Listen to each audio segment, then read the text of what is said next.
Angibingelele ibandla egameni lenkosi Jesu Kristu. Amen. Angiphinde ngibingelele ibandla egameni lenkosi Jesu Kristu. Amen. Amen. It's much better. Sifunda ke uJohn chapter 8. Ngiqala ke ku verse 1. Ngoyibamba ke ku verse 11. John chapter 8, verse lokuqala ngoyibamba ke ku verse 11. But Jesus went to the Mount of Olives. Now early in the morning he came again into the temple, and all people came to him, and he sat down and taught them. Then the scribes and the Pharisees brought to him a woman caught in adultery. And when they had set her in the midst, they said to him, "Teacher, this woman was caught in adultery in the very act." Now Moses in the law commanded us that such should be stoned. But what do you say? This they said, testing him, that they might have something of which to accuse him. But Jesus stooped down and wrote on the ground with his finger, as though he did not hear. Now when they continued asking him, he raised himself up and said to them, "He who is without sin among you, let him throw a stone at her first." And again he stooped down and wrote on the ground. Then those who had it, being convicted by their conscience, went out one by one, beginning with the oldest, even to the last. And Jesus was left alone, and the woman standing in the midst. When Jesus had raised himself up and saw no one but the woman, he said to her, "Woman, where are those accusers of yours? Has no one condemned you?" Verse 11, he said, "No one, Lord." And Jesus said to her, "Neither do I condemn you. Go and sin no more." Amen. Amen. Ilamazwi ke engifuna gxile kuwona kule mzwanyana embalwa lekaJohn. Continuation ka chapter 7. Yingakho mawuqala chapter 8 abesuthi, but Jesus went to the Mount of Olives. Uqala with a conjunction ohlanganisa chapter 7 then naye chapter 8. Now ukuze ke understand kahle ukuthi what is happening ku chapter 7 ku chapter 8. Ngifuna sithi ukuya emuva kancane ku chapter 7. Ku chapter 7 bebeka umkhosi wamadokodo. Bekuyinto efana ne camp meeting of some sort. Now mabe kule camp meeting lithi ke iBhayibheli abafowabo bakaJesu banyuka nabo banyukela phezulu beye kule feast of tabernacle eyayenzeke eJerusalem. uJesu ke wathi ukusalela ngemuva, and nabe lapha ya eJerusalem bonke beyokhuluma ngoMesiya owayezofika. It's a pity kunabafowabo bakaJesu bashiya uMesiya ekhaya, kwayiwa kwindawo kuyokhulunywa khona ngoMesiya ozofika, bengazi ukuthi uMesiya already besenawo. Now mabe nyuka ke lithi iBhayibheli, then few days later iviki iqhubeka uJesu then wayesebajoyina secretly, waba ingcenye yabo kule ndawo. Now mabe bonke kule ndawo abantu banede bambona uJesu, they were very uncomfortable ngepresence kaJesu Kristu. Because i-presence kaJesu kuyenzeka maye bakhona phakathi kwethu yenza abantu abasesonweni babe uncomfortable. He was there with them and bona bangathanda ukukhona bakhe phakathi kwabo. Now, manje uJesu esefikile baqala balalela ukufundisa kwakhe abanye lithi iBhayibheli they sought to kill him. But no one ever laid isandla kuyena. Now, as ziqhubeka lezi inkonzo, they had their agendas. Banama-agenda kodwa inkonzo sezinjani? Ziyaqhubeka. Abantu bayakwazi ukwenza ukungcola bekwenze ngisho bekhona. Nama-plans abanawo ngoJesu bafuna ukumbulala bafuna ukwenza lokho kodwa bayaqhubeka benze njani? Bayakhonza. Now, while they were busy worshiping, kwenzeka zonke lezi zinto ezenzakalayo babona ukuthi indlela akakhuluma ngayo uJesu was very powerful. Even ngishekhuluma bona babe nabekhathanisa othisha babo noJesu. Othisha babo they will say uMoses wathi bekhothi lapha nalapha, but uJesu wayethi uMoses uthe but I say. And he spoke with authority. Babona ukuthi lo muntu lo ukhuluma ngeauthority akathi ubani utheni uthi I am saying. Babona amandla kaJesu Kristu. But uma efika ngasekupheleni ka-chapter 7 then bethumeleke amasoja ngizwe temple guards kwathiwa hambani niyobopha uJesu Kristu. Bamfika kuJesu Kristu uyafundisa amasoja. Umefika kuJesu Kristu athi ukuhlala nje imzwanyana elalele, then they ended up belalela the whole discourse. Baphindela muva bengambophile uJesu. Mama muzothiwa why ningambophanga lo baba? Bathi ayikho indoda ekhuluma njengaleya ndoda. Are you also deceived by this deceiver? We are wondering there's something and appreciate uthi amaJuda this time abengaphansi kobuholi bakuphi baseRome. And njengoba bengaphansi kobuholi baseRome, umthetho waseRome njengoba kade kukhulunywa la kwinkonzo yabantwana wawuthi umthetho waseRome uma kuthiwe gadi isiboshwa, then once wasidedela isiboshwa wena uzongena endaweni yesiboshwa. Yingakho umgcini isiboshwa wathi mayebona ukuthi hey samvuleka iminyango waqala ukuthi sebehamba bathi angcono ngiyibulala. Because wayazi ukuthi obekuzokwehlela laba baboshiwe kuzokwehlela nobani? Yena. Now, nabethunywa labantu hamba noma kuJesu bebuya bengamphethe uJesu. They were ready now ukuthi baboshwe endaweni kaJesu Kristu. Because once wena uJesu Kristu izinto ziyahluka nesibindi esingaba. Ngiyathi there will be no mile too far, no valley too deep, no mountain too high. Everything is possible once we hlangana noJesu Kristu. Bathi bengahlangana bathi hayi it's fine singaboshwa siboshwe endaweni yakhe. Uyazi lento ngangitsho yenza ngekhathi eBhayibheli kuphela until I met omunye umama ngapha eSouth Coast owayelo mama eboshiwe exile in Zambia ngekhathi ze-apartheid la. Uthi lo mama ma-exile mase ngimuza ukuthi walamukela kanjani ivangeli. Uthi lo mama mfundisi ngangingayifuni inkolo.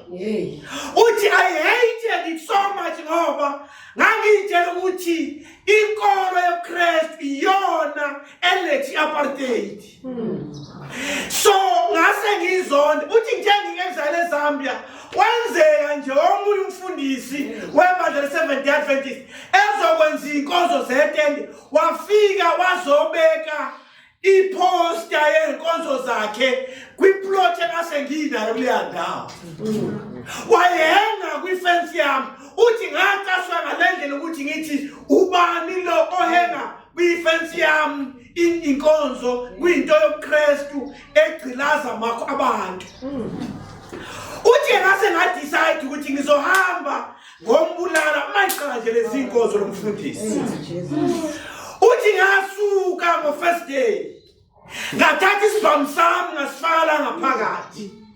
Uthi semayiqala inkonzo ngangena bethendeni ngahlala phansi phambili. Ngenzela ukuthi nje ngidubula umfundisi bese ngiyaphuma ngiyahamba. Ngithe ngisahleli ngiqalaza umfundisi athi lo mama ngathi ngisaqalaza nje athi izwi kamfundisi elasinyayelwa laphaya uthi la akazange ngisho 2 minutes ngihleli la hlabathizweni ngaphakathi kimi. Uthi to a point uthi ngabe sengigoqa izandla ngathi no angeke ngilalele yonke le nkonzo iphele. Uthi athi mayiphela inkonzo uthi I was the first one to accept uKristu njengenkosi nomsindisi. So ngithi izwi lakhe even ngalezi insuku lisenamandla. Lisakwazi ukuhlaba lihlukanise.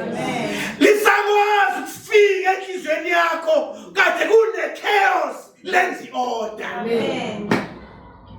Linamandla izwi kaKristu. Hallelujah. Uphele ku chapter 7 uphela abahlekile umbopha then ngokusasa beqhamuke with another plan. Iplan ikabafika nayo ngosolandelayo befike nowesifazane ekuthiwa ubanjwe oqotsheni esenjani ephinga in the very end. Now these people were so selective. Uma kuthiwa ubanjwe oqotsheni in the very end upho wesilisa akade naye. But wesilisa was nowhere to be found. Mhlawumbe wayeseleli iqule lahamba nalo mama elimdonsela kuJesu. But ke ngithi ngiyambongisa lo wesifazane ngoba bathi nabamdonsa ngokwezono zakhe bamdonsela endaweni right. Bamdonsela kuKristu. Yesho bazami umudonswa njengesoni udonsela kuKristu bakulethe endaweni eyona yona. Because uJesu yaspecialize ngokulungisa izoni. Kuthiwa bafika bemdreka lowesifazane. Kuthiwa ke babefika bathi ke kuJesu mfundisi lo wesifazane ubanjwe oqotsheni ephinga. Njengoba banjwe oqotsheni ephinga uMoses wasitshela embhalweni ukuthi onjena akashawe ngamatshe. Wena uthini? Lithi iBhayibheli babekwenza lento befuna ukutesta uJesu ukuthi uzothini. Nazo bazalwane. Nazo bangeke babe ngaphansi komthetho waseRome. They were not also allowed ukuthi ba-execute punishment yabo ezamaJuda. Kwafanele bakhona umuntu onile kuba amaRoma akhipha isigwebo ukuthi wenziwa njani. So mabethi kuJesu Moses wathi babafuna bayethi yenzani ngokaMoses. Abese begijima beye kuRoman authorities beyothi hayi lona akalaleli nina. Uthi akusetshenziswa indlela kabani kaMoses imbopheni. UJesu ezothi bona hayi ningamenzi lutho babazophendula futhi bethi hayi lona kaveli uNkulunkulu. Yini ezophikisa into esihlobani uMoses. So in the way baba mbabili. Lithi iBhayibheli uthenga yizwa lento uJesu wayesebhala phansi ezifakezwanga. But iyangithinta lento ukuthi laba bantu benza umncona kwabo baze bekhotha iBhayibheli. Bathi eBhayibhelini satshelwa lokho abantu bangcolile at times. Kanguthi kwesinye isikhathi kuthiwa the greatest battle sasezaliwe emhlabeni abantu they interpreted iBhayibheli to fulfill their evil desires. yazi nalapha enkosini khona abantu abangalifundi iBhayibheli to edify and nourish their souls, but basebenzisa iBhayibheli ukuthi libe ithuluzi lokulwa nabanye abantu. Abantu bayasebenzisa iBhayibheli for ukungcola kwabo. Bathi iBhayibheli uJesu wabheka phansi wayesebhala ngomunwe ezifa kanjani angezwanga. And I want to submit to you lento namhlanje ukuthi there are 3 instances eBhayibhelini lonke lapho khona uThixo esebenza khona umunwe wakhe. Niyangizwa yini? And whenever sebenzisa umunwe, it is when he is stamping his authority. Nikhona mathandekazi. Wayesebenzisa uExodus. Ubebhala imithetho elishumi. Lithi iBhayibheli, he wrote the 10 commandments with his finger. Was a stamp authority. I am the Lord your God. In the correct so whenever he is using his finger, it is when he is stamping his authority. In the book of Daniel, lithi iBhayibheli uThixo esedakwe iwayini waze wadakela kwizinto ezingcwele zikaThixo. uThixo then he stamped his authority. Lithi iBhayibheli umunwe wabhala odongweni wathi mene tekela ufasini. uThixo ethi Belshaza ngikufakile esikalini ngakuthola unjani ulula ngakho-ke umbuso wakho uyaphela manje. uThixo was stamping his authority. And nala encwadini kaJohane uthi konke iBhayibheli wabhala phansi ngani ngomunwe. Now when he was using his finger, uThixo wayebakhombisa ukuthi hey, uma nikhota uMoses, your quotation is shallow. You are not quoting from the original source. Because the original source, imina owabhala by my own finger, lokumosayenako. So he was stamping his authority ukuthi I am the Lord your God before you. Why are you still testing me? Lithi iBhayibheli wabhala ngomunwe wakhe esif angezwanga. Ujama ebhala, then he raised himself up. Wayesethi bona uma kukhona ongenasono phakathi kwenu. Angenze njani? Kathathe njani? Amshaye. Now I like it in Greek lendawanyana. In Greek, manje ongenasono igama elilodwa leli. And kuthiwa amagama akhulunywa ngawo igama ongekuthole anywhere in the Bible. Abizokuthiwa amagama amahaphasi lekhomena where you'll find it in endaweni eyi-1 kuphela eBhayibhelini. Ngeke uthole kwenye indawo. Leli igama ke kuhlanganiswe i-negation ne-noun. Lapho khona without sin kwi-Greek ke liyi-1. Igama lesisetshenziswe lapha ana, which is no. Then hamartia, which is sin. So mase kuhlanganisiwe ke kuthiwa ana hamartia. Now njengoba lihlanganiswe kanje, it is used in a specific context. And it refers entweni enjani ebalekile. Yabona njengoba kulethwe umuntu obanjwe ephinga la. Uma ethi uJesu ongenasi isono, he was referring to a specific context. Uma kade belethe umuntu obanjwe ephulisa abathi bethi nangoni umuntu esezothi ongenasi isono, he will be referring to isono sani sokuphulisa abathi. Nangizwa yini?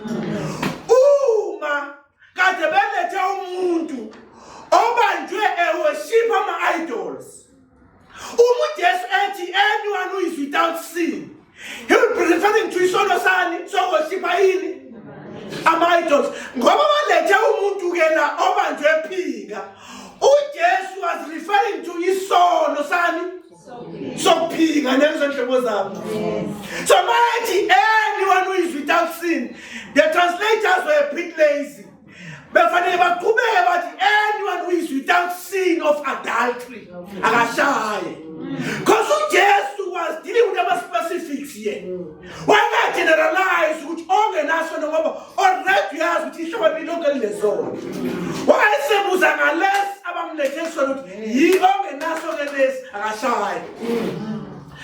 Only to discover ukuthi bonke bana lesono abalethelwe wesifazane.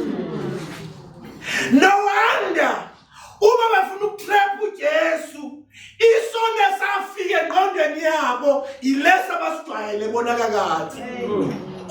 Nikhona nhlobo zami. Now kuthiwa ke kwa psychology kukhona ama-stages awu-2 umuntu. Kukhona ke sithi when you are conscious ne-subconscious level. Bese kuthiwa ke i-move yaphezulu bayibiza ukuthi individuation. Now uma kuzosuka la uye ngaphansi uma ungakafiki kwi-conscious level of yourself, awareness and everything, ulwa with yourself ngoba you are still under a shadow. You are fighting your own shadow. Uthola ukuthi abantu abaningi they will fight abantu abanezono efana nezabo. Ngoba sometimes they want to shift i-limelight ibona ifocus kwabanye abantu. You will notice ukuthi umuntu with a seed esifana leso senzayo uzokhuluma kakhulu makuwena, hayi ngobani yingoba uzama ukushifta kuwena afocus, but at the same time that person is fighting with his or her own shadow. Angabona ngelinye ilanga nginenja ngivalele nje ekhaya, ngithe bangivalele lenja ngabona ingasakhonkotha ingakhonkotha endlini. Now as I was wondering why ikhonkotha lenja, to discover ukuthi la ngaphakathi ikhonkotha eninja eyibona esibukweni. So lenja lena ethiwa ikhonkotha yona ithema iyayibona esibukweni then yayisikhokotha yayenyanya into eyibona ngalesibukweni. Abanye bethu, if we were to see ourselves outside of us, besoyinyanya. Nikhona nhlobo zami. We hate lento sinjani esiyona. Hence at times we fight umuntu onjani ofana nathi. Ani mabasayini laba bantu khona positive no positive kuba yini? Umlilo ngoba lezi izinto zasenjani ziyafana.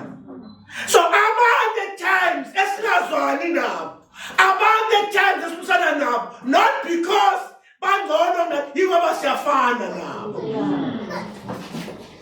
Uthi omunye umfundisi kwenye indawo bake bafikelwa omunye wayezoshumala, uthi ethe mayifika on Friday inkonzo yokuvula washumayela ngesonto esodwa nje.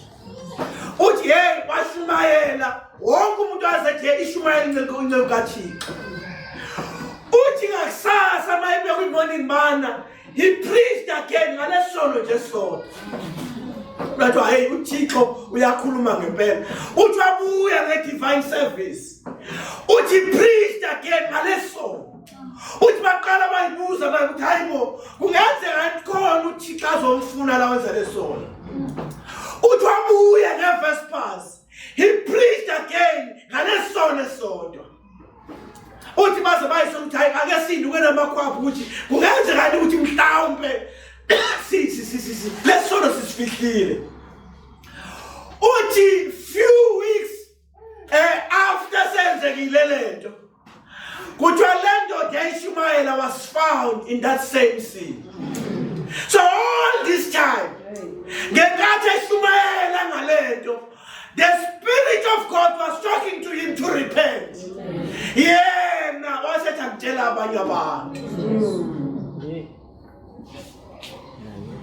Lithi iBhayibheli uthema esethe ongenasona kaphosi lithi iBhayibheli basuka from omdala kuze kuyofika kanjani omncane. Hey ibhlungu ziyamangifika kule part ukuthi they left the fountain of salvation. They left the giver of life. They left the vicinity yokuxolela kwezono zabo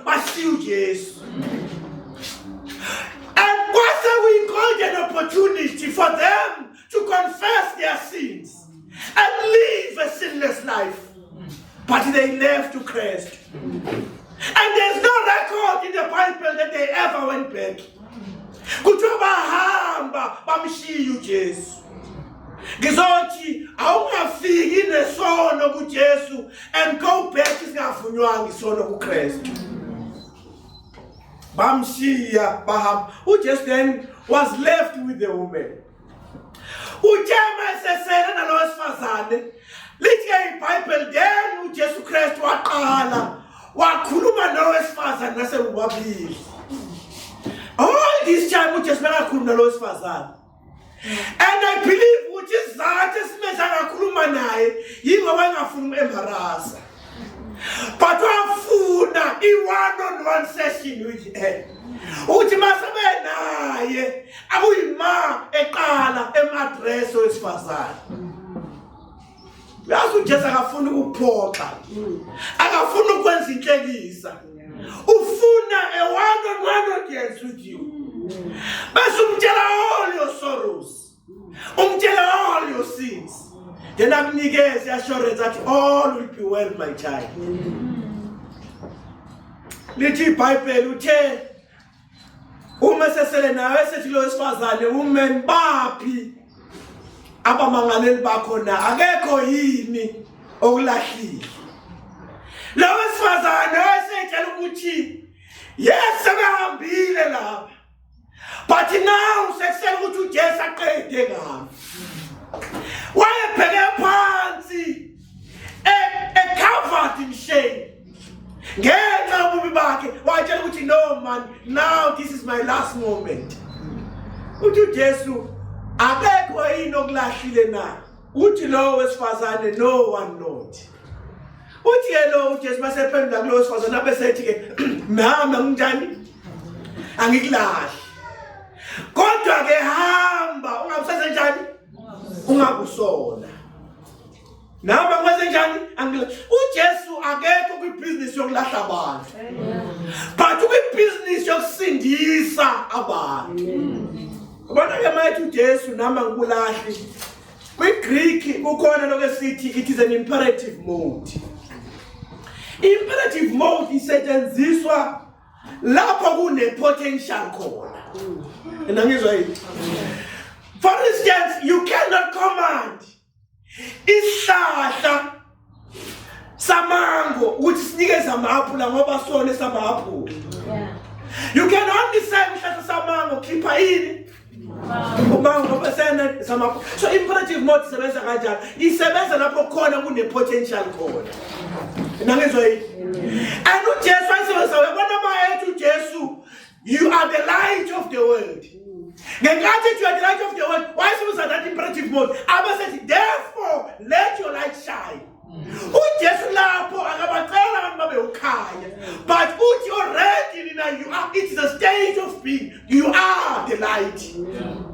Now because you are the light of the world, therefore let your light shine.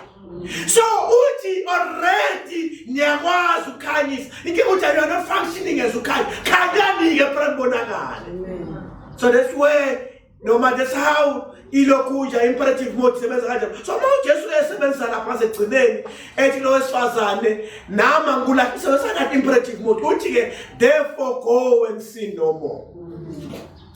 Now umesho njalo into efika ukuthi isono because it is habitual. Uyazi isono usenza ngisho ungasathandi ngoba kuyini? Isono you are addicted to it. Ungene usenze with tears in your eyes. Uthi angisathandi ukuyenza lento but uyithola usukuyona because isono. So mase fika kuJesu uyazi ukuthi wayefika kuthi mhlawumbe sasothi hayi ake uye rehab or uye endaweni ethile uzo hey but mayifika kuJesu uthi uJesu go and sin no more.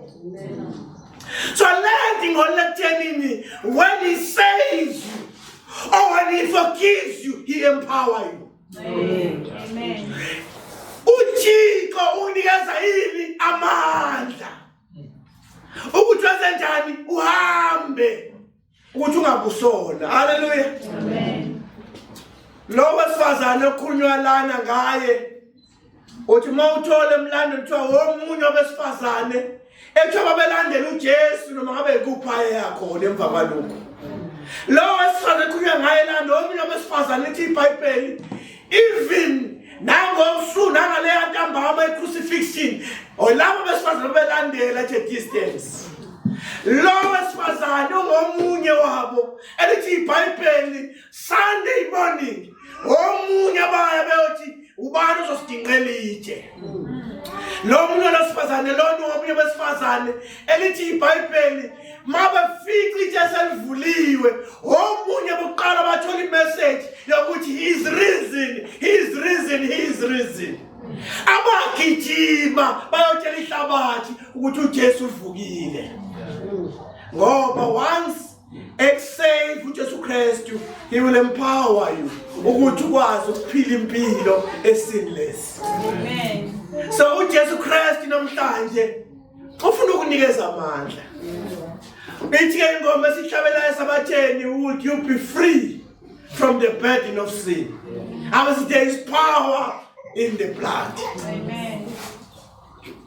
Namhlanje ukhona enothi inkosi khona lesono nje sodwa ekade singikhathaza ngiyazama ukusiyeka ngibone sengisenza, but I want to break free. Uma ekhona usho njalo kaphakama mangithandaza othi Lord, I want to break free. Ngiyathandaza amehlo ethu avaliwe babo sekhaya ezulwini noyisemuse Jesu Kristu siza kuwena Nkosi sinje. Uyabazi Nkosi umnjalo wethu. Ngiyaba Nkosi ububi bethu abufihlekanga kuwena. Singazama Nkosi to hide our imperfections, our sins before the world. Kodwa Nkosi phambi kwakho Nkosi konke Nkosi kudlalekile kuyakhanya. Ingakho Nkosi ke ngikhuleka kule mini uba Nkosi sipha amandla kunqoba isono. Kunalezi zono Nkosi esiphakamele njengoba Nkosi uyazazi. Nathi Nkosi siyazazi. Siphe Nkosi amandla Nkosi ukuthi sinqobe ngoba uqhubeka kwethu sizenza Nkosi zisiqedele zisibulale sikude nawe. Siphe Nkosi amandla namhlanje emini okuphila impilo engenasi isono. I know babo sekhaya ezulwini ku-possible if we believe. Dear Father, simile angoba sithanda ukubukwa, but uma kwethu namhlanje emini sithi Lord, we believe. Help us, dear Father, to overcome our unbelief. Ngicela Nkosi ke ube kunye nathi usibusise